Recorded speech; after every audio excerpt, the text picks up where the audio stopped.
Adam Cavalier alongside Carson-Newman head men's basketball coach Chuck Benson. Chuck, a contest that is borne out by just too many turnovers early on, and you dig yourself too deep of a hole to overcome.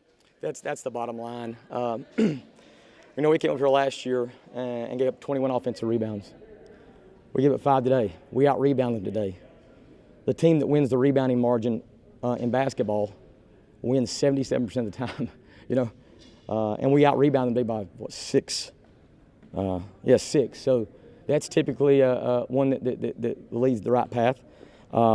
We shot more free throws than they did. And that's sort of amusing when you consider the fact that we literally fouled after the last media to try to get them, to get the ball back. So, again, there's none of those sort of statistical factors that when you shoot more free throws than the opponent, you typically win the game. So for that, I'm happy, The thing that got us, and you said it, Cav, was the turnovers the first half. Both teams started off very sluggishly, and to be honest, that's not that surprising. When you consider everything that we've gone through the last 9 months, and then not having any kind of sort of tune-up. Today was the tune-up, and so I felt like that we were. I was excited to see what we were going to be and look like, but I didn't expect us to have 14 turnovers the first half. I didn't expect that. But that one thing led to like a domino effect of other adverse situations. And so, we dug ourselves a terrible hole, played better the second half, but you said you can get back to one factor, and that is the turnovers. Defensively, hold them to 67 points, and you take away the 6 or so fast break buckets that Coker had as a result of live ball steals where they go 6 of 6. They shoot worse than 40%. How pleased, happy, needs work are you of the defensive effort? Well, had this been a close game, our defensive numbers would have been like really, really good. The defensive rebounding numbers are good. The field goal percentage defense was not very good, but like you said, they capitalized on 6 to 8 wide open layups where they picked our guards or deflected a pass or whatever, and then turned it into points in transition. So we couldn't really guard that. But if we take better care of the basketball, I think our defensive numbers will be even better. But there had to be a starting point. This was the starting point, and you go from this moving forward, working on improvement. Offensive struggles, at least in the first half, not just limited to turnovers, 6 of 22 from the field.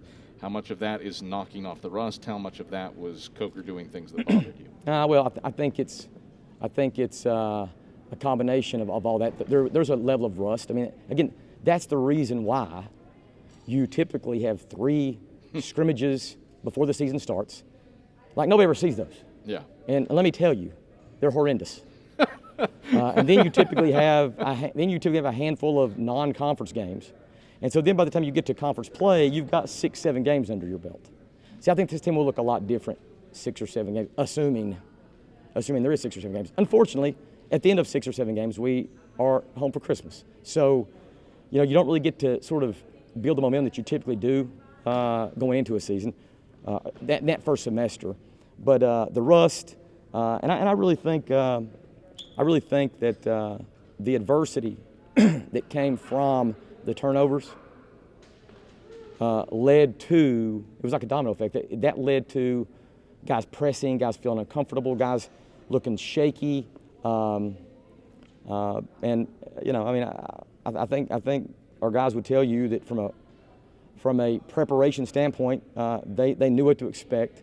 And yet when you get there in live and in person, it's different than the imaginatory kind of scouting stuff you do. Especially, and I think we've belabored the point a fair amount today, when you haven't had those opportunities against an Augusta, let's say, where you're playing 3 20-minute halves to figure some things out. Well, yeah, I mean, that's that was really something we debated with hard. Should we try to get a scrimmage in before we played? And we desperately wanted to.